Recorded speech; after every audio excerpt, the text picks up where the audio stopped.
make the best use of the session, I suggest you do two things. Number one, go through my theory session on legal reasoning. The link to the session is given on the description below. Second, create a free sign-up account on our website and solve the exercise on your own before you go through the video. The process for the free sign-up is also given on the description below.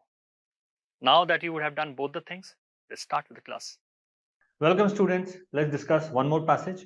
ये जो passage है ये CLAT consortium ने share करा था passage, तो उसको हम प्रैक्टिस करते हैं to make the most of it. जैसे मैंने आपको पहले कहा है, आई होप कि आपने हमारे पोर्टल में जाकर इसको पहले ट्राई कर लिया है. अब हम यहाँ पे इसको सॉल्व कर रहे हैं. ओके, सो इस पैसेज में जो कॉमन फीडबैक मुझे ये आता है स्टूडेंट्स का कि सर ये बहुत टेक्निकल है, हमें फाइनेंस का इतना पढ़ा नहीं है. खासतौर पर अगर आप ह्यूमैनिटीज हैं, कॉमर्स नहीं पढ़ा है, इकोनॉमिक्स नहीं पढ़ा है, तो बहुत ज्यादा टेक्निकल हो जाता है. तो टेक्निकल नहीं है, आप इसको टर्म्स के हिसाब से पढ़िए. अगर मुझे जरूरी नहीं है कि मुझे डिटेल में किसी चीज का नॉलेज पता होना चाहिए, मुझे क्राइटेरिया समझ में आना चाहिए. ठीक है, साथ में करते हैं पैसेज एक बार. Okay, so the RBI has powers to regulate banks. हमेशा जो बाउंड्रीज डिफाइन होती हैं उस पर फोकस देना चाहिए. आरबीआई के पास किसकी पावर है? To regulate banks, that's it. और किसी के बारे में नहीं बताया. But does not include the power to prohibit or ban virtual currencies directly. However, the RBI issued directions to banks that they should not provide banking services to those engaged in the trading of VCs or engaged in the facilitation of such trading by operating VCs, exchanges and so on. Virtual currency मुझे नहीं पता तो भी चलेगा. अभी तक क्या बताया है? आरबीआई किसको रेगुलेट करते हैं? बैंक्स को.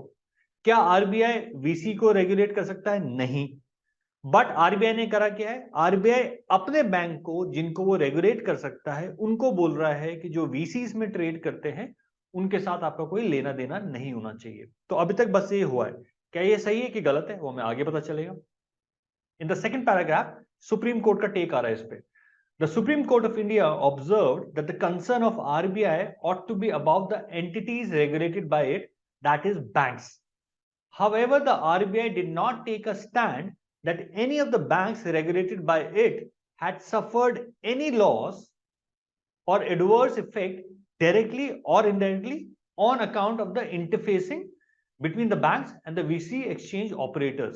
तो सुप्रीम कोर्ट कह रहा है ठीक है, आप बैंक को रेगुलेट करते हो, वीसीज को नहीं, बट आपने बताया नहीं है कि वीसीज के साथ डील करने के चक्कर में बैंक्स का लॉस हुआ है डायरेक्टली और इनडायरेक्टली. तो आपने अभी तक ये बताया नहीं है, एस्टैब्लिश नहीं करा है. सुप्रीम कोर्ट ने बोला है आरबीआई के बारे में. Okay, the RBI has very wide powers to take preventive as well as curative measures. Preventive मतलब कुछ बुरा ना हो, पहले ही आप कुछ काम करते हैं, और क्यूरेटिव मतलब बुरा हो गया बट अब इसे बचाते हैं. But the availability of power is different from the manner and extent to which the powers may be exercised. While the Supreme Court recognized the power of the RBI to take preemptive action, that the RBI can take preventive action, it questioned the proportionality of the measures. This is important. Proportionality मतलब जो आप action ले रहे हो किसी चीज को prevent करने के लिए, वो इन प्रोपोर्शन होना चाहिए to the damage that you sought to take care of और रिड्यूस. ठीक है. To determine the proportionality of the RBI's measure, the Supreme Court held that RBI should show some semblance of damage suffered by its regulated entities. तो कह रहा है ठीक है, तुम प्रीएम्प्टिव एक्शन ले सकते हो, बट तुम्हें थोड़ा बहुत तो दिखाना पड़ेगा कि डैमेज हुआ था. There should be some empirical data to demonstrate the degree of harm suffered by the regulated entities after establishing that they were harmed. कि कुछ डेटा दो कि बैंक्स का नुकसान हुआ है इन वीसीज की वजह से. It is not the case of RBI that any of the entities regulated by it has suffered on account of the provision of banking services to the online platforms running VC exchanges. अब ये भी establish हो चुका है इस passage में कि RBI ने अभी तक ये prove नहीं कर पाया है या ये डेटा दे पाया है कि उसका डैमेज हुआ था इनके वजह से, VCs की वजह से. Okay. अब आगे देखते हैं. When the consistent stand of RBI is that they have not banned VCs, RBI बोला हमने VC को बैन नहीं करा, हमने तो अपने बैंक को मना करा है. ठीक है. When the government of India is unable to take a call despite several committees coming up with several proposals, including 2 draft bills, both of which advocated exactly opposite positions. So basically कह रहा है RBI ये stand नहीं ले रहा है कि हमने VCs को बैन करा है. गवर्नमेंट ऑफ इंडिया का कोई स्टैंड ही नहीं अभी तक. It is not possible for the Supreme Court to hold that the impunged or impugned measure is proportionate. तो ये मेजर सुप्रीम कोर्ट का वर्डिक्ट है, प्रोपोर्शनेट नहीं है। आपने अभी तक मुझे डैमेज नहीं दिखाया है कि क्या हुआ है, तो इसको आप प्रोपोर्शनेट नहीं मान सकते। Hence, the Supreme Court set aside the RBI circular containing directions to banks that they should not provide banking services. तो बेसिकली सुप्रीम कोर्ट का क्या रैशनल है, आपने मुझे अभी तक डैमेज दिखाया ही नहीं कि वीसीज की वजह से बैंक से डैमेज हुआ है, so there is no proportionality, therefore I am setting aside your circular. तो इन फ्यूचर अगर आरबीआई को ये करना पड़ेगा एनफोर्स, तो उसे क्या प्रूव करना पड़ेगा कि कुछ डैमेज हुआ है। So this is what has happened in this passage. हम लोग आगे चलते हैं। Which of the following is true? काफी स्ट्रेट फॉरवर्ड क्वेश्चन है। इस क्वेश्चन में गिवन है RBI has issued directions to banks that they should not provide. So उन्होंने वीसीज को बैन नहीं करा है, RBI prohibit banks, the RBI prohibit companies को प्रोहिबिट नहीं करा है, अपने रेगुलेटेड बैंक्स को मना करा है। सी इज द करेक्ट आंसर, ये भी नहीं है। सो 4.1 का बहुत ही सिंपल क्वेश्चन था, सिंपल आंसर है सी। अगले क्वेश्चन पे आते हैं। The Supreme Court took exceptions to the RBI actions because the RBI had no concern for accompanying नहीं, RBI had not shown any concerns, ये भी नहीं है। The RBI did not prove that banks had suffered harm because of the provision of banking services, yes, proportionality वाला जो है, और ये नहीं है। So इसमें the answer वो तो यही है, proportionality की बात कर रहे थे पूरे क्वेश्चन में, एक ही क्राइटेरिया था।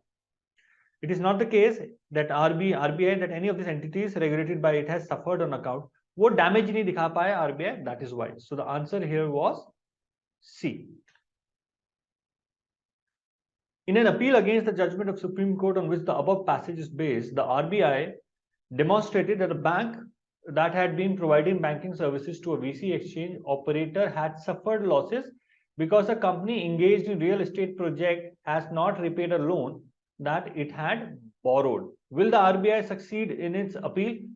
देखो, बैंक को जो बैंक वीसी के साथ डील करता है उसको लॉस हुआ है, सो लॉस यस, बट क्या वो डायरेक्टली या इनडायरेक्ट इस वीसी की वजह से हुआ है? नहीं, that is happened because of some other company जो रियल एस्टेट कंपनी है। तो ऐसा नहीं है कि बस बैंक को लॉस दिखाना है, बैंक को to deal with that VC loss होना चाहिए आइदर डायरेक्टली और इनडायरेक्टली, वो इस केस में नहीं है। So the answer here is D, there is no correlation between the loss suffered. अब हम आते हैं, there should be some ambiguity, damage तो होना चाहिए बट डायरेक्ट या इनडायरेक्ट होना चाहिए ना, किसी और का डैमेज इसके ऊपर तो नहीं डाल सकते हम लोग। Okay, the RBI issues a new circular stating that VCs are being used by a terrorist organization called ISIL and imposes a countrywide ban on the use of VC until further notice. So they have imposed a ban on the use of VCs until future this new circular is challenge. तो किसको ban कर रहा है RBI यहाँ पे? वीसीस को। क्या वो कर सकता है? नहीं। खाली जो गिवन है इस क्वेश्चन में, हमको ये गिवन है, if you look at this passage, that RBI has powers to regulate banks, वो वीसीस को डायरेक्टली कुछ नहीं कर सकता। तो ये तो हमारा वैसे आउट हो जाएगा, because the RBI does not have the authority to ban VCs. ठीक है, अगले क्वेश्चन पे आते हैं। Relying on the data gathered by a third-party research outfit showing that construction companies frequently fail to repay loans to banks, तो construction companies के वजह से बैंक को लॉस हो रहा है बिकॉज वो रिपे नहीं कर पाते लोन्स को। The RBI issues a circular instructing banks to conduct special in-depth due diligence on construction companies before offering them loans. So the only thing that you need to check is क्या वो proportionality वाला इसमें criteria apply हो रहा है कि नहीं हो रहा है। और प्रोपोर्शनैलिटी मतलब अगर आप कोई प्रिवेंटिव मेजर ले रहे हो तो पहले दिखाओ डैमेज हुआ है कि नहीं हुआ है। इस केस में डैमेज हुआ है, तो आंसर तो यस होना है, तो ये तो आउट हो जाएगा। ये देखो, yes the RBI can regulate construction companies, it can not regulate construction companies, RBI can only regulate the banks, तो ये आउट हो गया। The RBI has power to issue directions such as in the circular and the measure that RBI had instructed banks to take are proportionate, yes, ये चलेगा। So 4.5 का answer is D। ठीक है, ये गिवन है, इसमें ये वाला यूज हो रहा है। अच्छा, IRDAI insurance, India's insurance sector regulator, RBI था बैंक का रेगुलेटर, ये इंश्योरेंस सेक्टर का रेगुलेटर है, has wide powers to regulate insurance companies, taking cognisance, थोड़ा सा ऊपर कर देते हैं, ठीक है, taking cognisance of the rising death tolls in the country due to corona virus, the IRDAI directs banks to issue loans at very low interest rates. Will the challenge be successful? Okay, this direction of RDI is challenged before the Supreme Court. तो IRDAI के बारे में हमें passage में कुछ नहीं पता, एक ही चीज गिवन है कि RBI क्योंकि बैंक्स को रेगुलेट कर सकता है, वो सिर्फ उसको कर सकता है और किसी को नहीं। यहाँ पर IRDAI किसको रेगुलेट करता है? इंश्योरेंस कंपनीज को। और किसको इंस्ट्रक्शन दे रहा है? वो बैंक्स को। तो नहीं कर सकता है, आउटसाइड द पावर है। तो ये डेफिनेटली आपका चैलेंज हो सकता है। Will the challenge be successful? This direction of IRDAI is challenged before the Supreme Court. Will the challenge be successful? Yes, the IRDAI will ensure. Actually, question में challenge पूछ रहा है वो, तो challenge successful होगी, but answer choices अलग हैं. Answer choice देगा no, the IRDAI does not have the power to issue directions to banks, and therefore the challenge will be successful. तो choices में थोड़ी गलती कर दी है. Answer होना चाहिए था yes, because the IRDAI does not have the power to issue directions to the bank. ये A choice इसको आंसर दे रहा है कि whether IRDAI the circular was valid, it was not valid, but challenge तो successful होगी। तो choices में थोड़ी गलती करी है CLAT कंसोर्शियम ने, but answer is A। Answer यहाँ पर A होगा। अगले क्वेश्चन पे आते हैं, मैं अपने आप को थोड़ा सा नीचे कर लेता हूँ, ठीक है, okay. The VC exchange operator जो आपका यहाँ पर है called Santoshi Associate borrows a huge loan from public sector bank and fails to repay the loan to the bank. Taking cognizance of this, the RBI issues instruction to all public sector banks in the country that no loans be issued. तो जिसके वजह से damage हुआ है उसी के proportion में आप उसके अगेंस्ट एक्शन ले रहे हो तो कर सकते हो, हाँ कर सकते हो। सो the answer here is will they succeed? Santoshi Associates challenge this instruction, they will not succeed because RBI इसमें within its rights है। तो आंसर इज ए, ठीक। तो आप क्वेश्चन आपको काफी टेक्निकल लग रहा होगा, बट टेक्निकल नहीं है। जो मेन चीज इसमें थी आपको देखने की वो ये थी कि आरबीआई की अथॉरिटी कहां तक एक्सटेंड होती है? Regulate the banks. बैंक्स के बाहर नहीं जा सकता। बैंक्स के बाद अगर बैंक्स किसी के साथ डील कर रहा है उसके साथ कर सकता है आरबीआई, बट एक ही प्रिंसिपल उसके बाद प्रोपोर्शनैलिटी, विच इज कि जो आप प्रिवेंटिव कर रहे हो आपको पहले प्रूव करना पड़ेगा कि कोई डैमेज हुआ था, एम्पिरिकल डेटा देना पड़ेगा आपको, तब आप इसको प्रूव कर सकते थे, राइट। ये यहाँ पे गिवन था, एक ही क्राइटेरिया था। जिस पैसेज में क्राइटेरिया एक ही होता है वो थोड़ा सिंपल होता है। या तो सारे क्वेश्चन सही होंगे या सारे क्वेश्चन गलत होंगे, बिकॉज आपको क्राइटेरिया समझ में आ गया तो हर जगह आप ढंग से लगाओगे। अब गाइस क्लैट क्रैक करना है तो बहुत ही सिंपल है, आप मॉक टेस्ट दीजिए, जितने ज्यादा मॉक टेस्ट दोगे उतना अच्छा है, बट टेस्ट की क्वालिटी अच्छी होनी चाहिए। मैंने पर्सनली जितने भी ब्रांड से टेस्ट देखे हैं एंड आई एम डिसअपॉइंटेड, अच्छे टेस्ट मार्केट में नहीं है। अगर आप उनका लॉजिक कंसिस्टेंट नहीं है, एक्सप्लेनेशन अच्छा नहीं है, हम लोगों ने काफी मेहनत करके टेस्ट बनाए हैं, तो मेरी रिक्वेस्ट है आपसे, हमारा एक बार एक फ्री अकाउंट लेके एक टेस्ट लेके देखिए, क्वालिटी आपको अच्छी लगेगी। I am sure you will enrol, you will take more of our test, but we have invested a lot of our time and energy to make quality test for it. इसलिए हम लोग कहते हैं coaching कहीं से भी, but test series from mentors capital. Thank you.